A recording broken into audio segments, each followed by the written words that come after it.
In this video, we're going to talk about how to divide numbers with exponents. So let's start with the first example. What is 4 to the third power divided by 2 to the fifth power? How could we evaluate that expression? If you want to pause the video and try this problem yourself, feel free to do so at this point. 4 cubed means that we have 4 times 4 times 4. 2 to the fifth power means that we have 5 2's multiplied together. Now, 2 times 2 is 4, so we can replace each pair of 2's with a 4. So we have 4 times 4 times 2 on the bottom.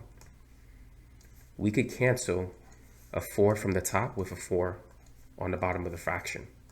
So we're left with 4 divided by 2, which is equal to 2.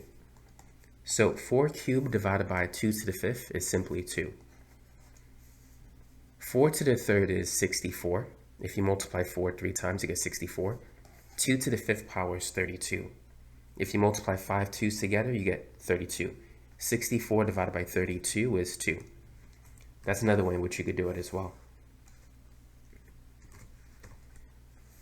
Now, let's move on to the second example. 9 to the third power, that's going to be a big number. So in this case, it's easier if we expand it.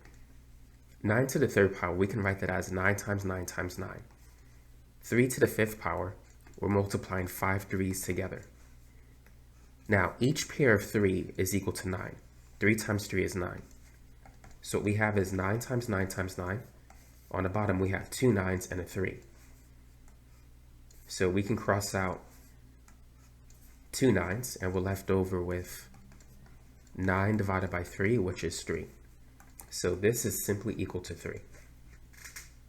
So that's what you can do when dividing numbers with exponents like these problems.